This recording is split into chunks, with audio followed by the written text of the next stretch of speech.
Hey guys, this is Mr. Herkelman. Welcome back to AP Precalculus. This is lesson 1.3. Let's get right into it. All right, so here's the bell ringer for today. Pause the video if you haven't done it yet, because I am about to go over the answer.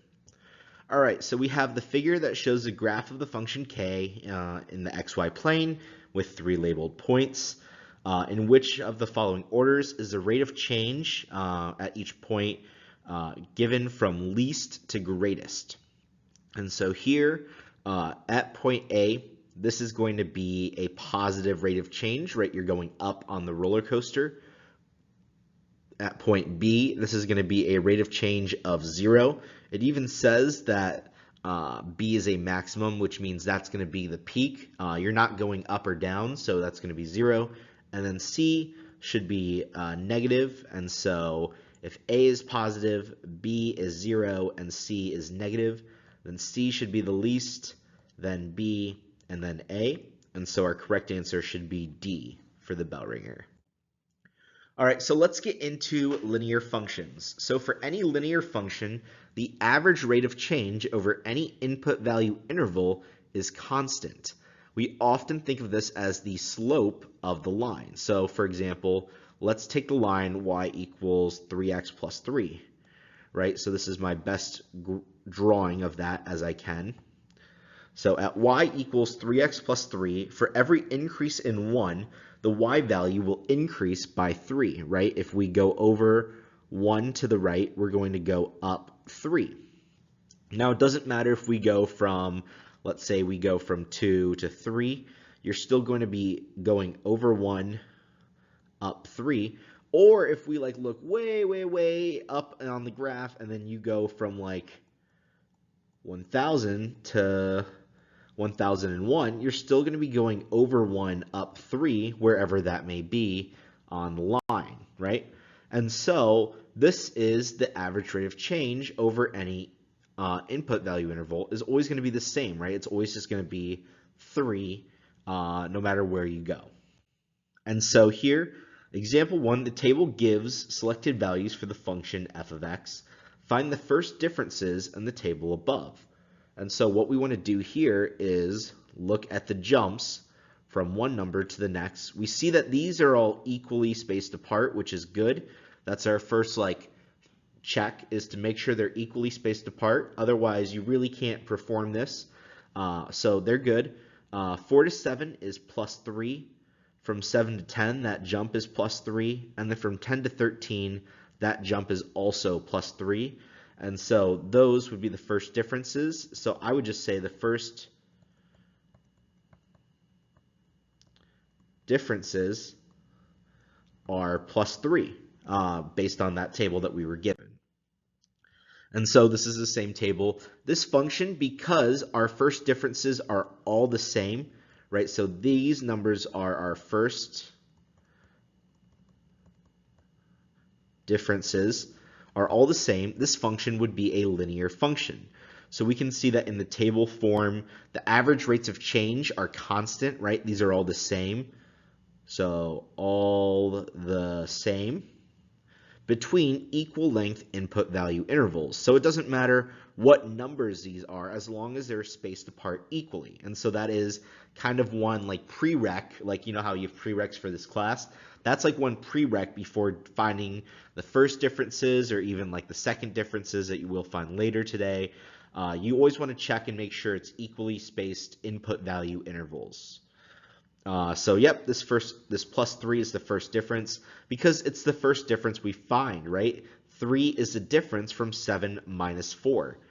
So when you're finding the jumps, you're kind of finding the difference in a way. Now, how are the rates of change changing, right? So what does that question mean? So let's kind of break it down. What is the rates of change? And so remember, this is also going to be our rates of change. So this is our rates of change. And how are these changing? And the answer is it's not, right? It's staying plus 3, plus 3, plus 3, which means if we look at how this is changing, there's 0 movement in it, right? Because it's the same number. That seems pretty obvious at first, but it's really important for this lesson because we can now conclude that the average rates of change, which is our first difference here, so average rates of change are changing at a rate of 0. And it seems super like duh, like why do we even need to think about this? But there's functions where this isn't the case, where if it's not a linear function, these may not be the same number, and we may be looking at how the average rates of change are changing, which is looking at these numbers, which is how the average rates of change are changing, right? So let's take a look and just summarize linear functions. So for any linear function, the average rate of change over equal length input value intervals is constant, right? So we have that prereq there, over equal length input value intervals, so that's our prereq. And then the average rates of change is another way of saying our first differences are constant, which means the same. And then this second sentence is literally just the summarization of the first sentence, right? The first differences will be the same, and that's literally what I just said above. All right, now let's take a look at the equation y equals x squared. We know this is clearly not a linear function because it has that squared part. It's going to be probably a quadratic function. Well, it is a quadratic function. So let's take a look. Let's first fill in our xy table. So this should be 4. Negative 1 squared is just 1, 0, 1, and 4. Now let's look and find our first differences. So if we want to find that, the jump from 4 to 1 is minus 3. From 1 to 0 is minus 1. 0 to 1 is plus 1. And then 1 to 4 is plus 3. So those are our first differences. So I will clearly label that. You don't have to, but this is just to show you guys. Plus, we can also call this our average rates of change. Now let's take a look and try to find our second differences, since these are all not the same number. So from negative 3 to negative 1, that's plus 2. From negative 1 to positive 1, this is also plus 2. And then from 1 to 3, this is plus 2. This is going to be called our second differences. Or if we wanted to look at it, this is how the average rate of change, which is that first difference right there, is changing. So very important, right? The difference. The first difference is the average rates of change. The second difference is how the first differences are changing. Now for a quadratic function, the average rates of change are changing at a constant rate, right? This is how they are changing, and this is constant.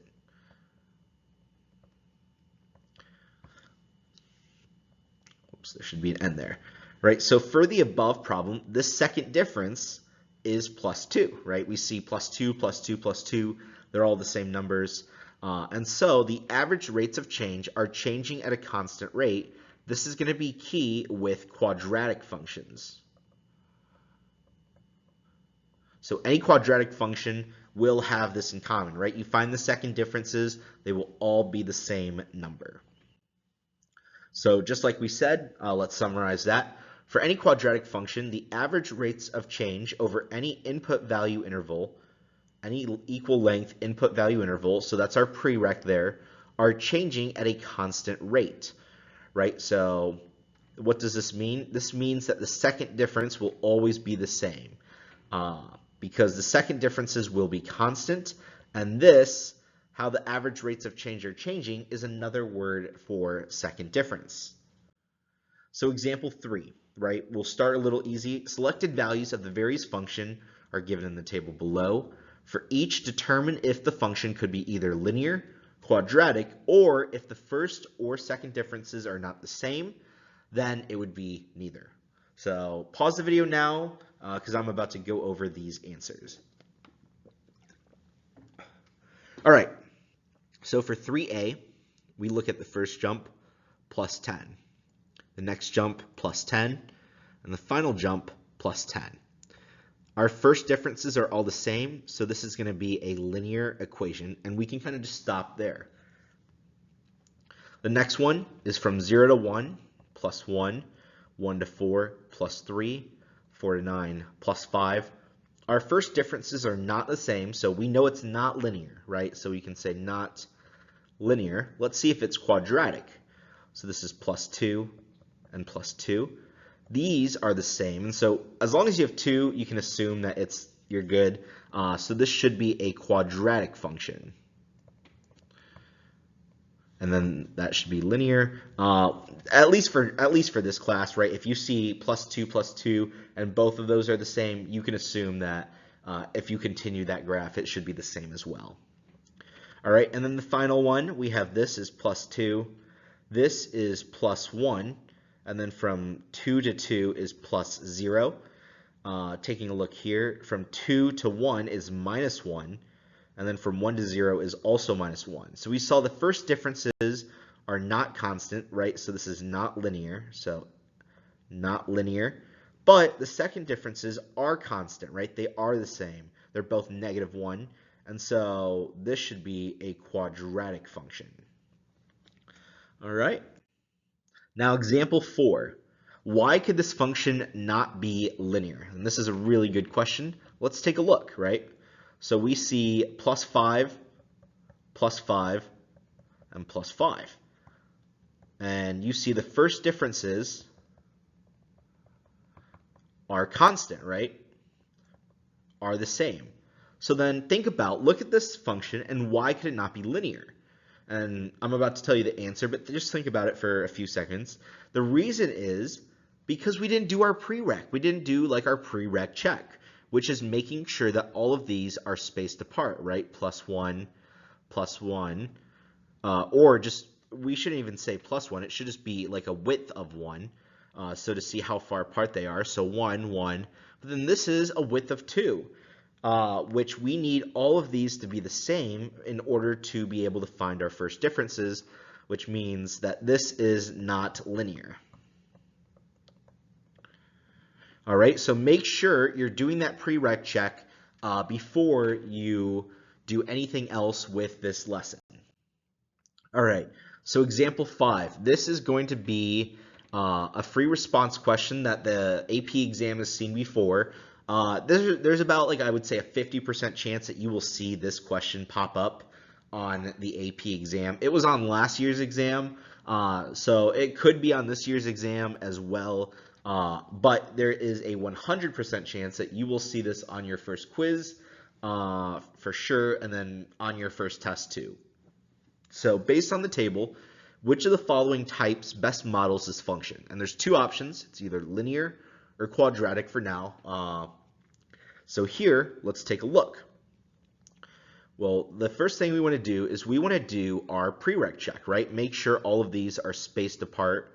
So 1, 1, 1, 1. So that's good there. Now let's take a look at our first jumps. So from 2 to 9, this is plus 7. From 9 to 16, plus 7, plus 7, plus 7. So our first differences are all constant, right? So we'll probably say that this is going to be a linear function. And now give a reason for your answer in part 1. So for the part 1, all I literally need to see is the word either linear or quadratic. That's it. You don't have to explain anything. We explain it all in part 2. All right, and the AP exam is the same way. So here what we have is we have give a reason for your answer based on the relationship between the change in output values and the change in input values, and then it clearly says refer to the values in the table in your reasoning. And so I'm going to give you kind of a cookie cutter template to use in terms of answering this question. So we want to start, and the AP exam will look for this too, by acknowledging that you did that prereq check, right? So we want to say over equal length input value intervals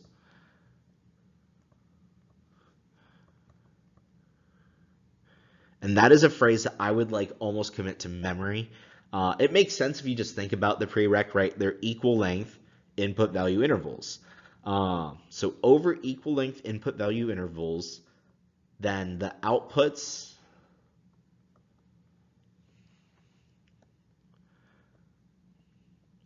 have a constant first difference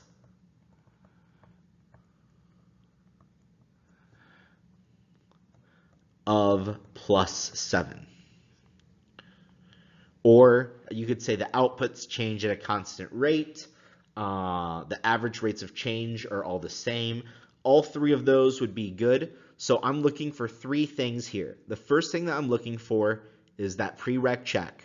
Did you acknowledge that the input values are equal length? The second thing I'm looking for is looking at how the outputs change. So here, the outputs have a constant first difference. So that means the first difference or the average rates of change are going to be constant, right? Anything that acknowledges that, you get, that second check mark. And then the third check mark is using actual values from the table. And that is going to be that +7. That's that third check mark there. So I'm looking for all three to get the credit. So here you would get on the AP exam 1 point for just saying linear, and then 1 point for having all three check marks. All right, so this is a really important question. It's really important that you get all three because I would take off points on an exam if you only have 1 or 2 of them. All right, so this was our answer. So notice we said linear, and then over equally spaced inputs. You don't need the 1, but it helps, of course, if you have it. The outputs change at a constant rate or have a first difference of +7. I would even say here a constant first difference of +7. That would make it even better. And both of these would be good. And then pay attention to the three things that I am looking for. All right.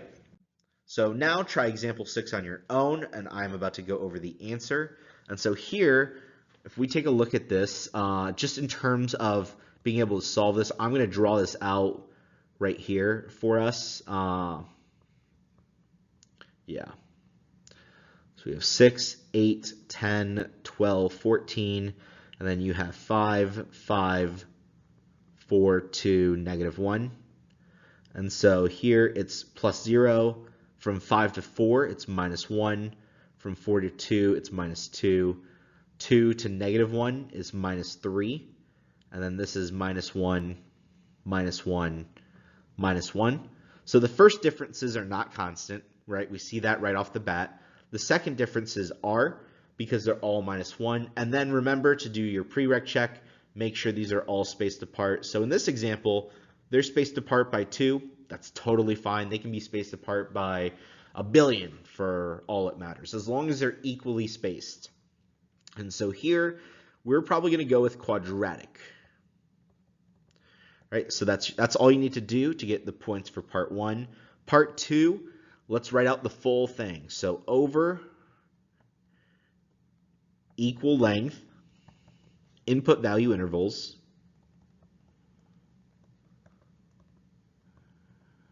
and I'm just going to even say of 2 just to cover your bases. Last year's AP exam, they didn't take off points if you didn't have that part, but obviously it helps.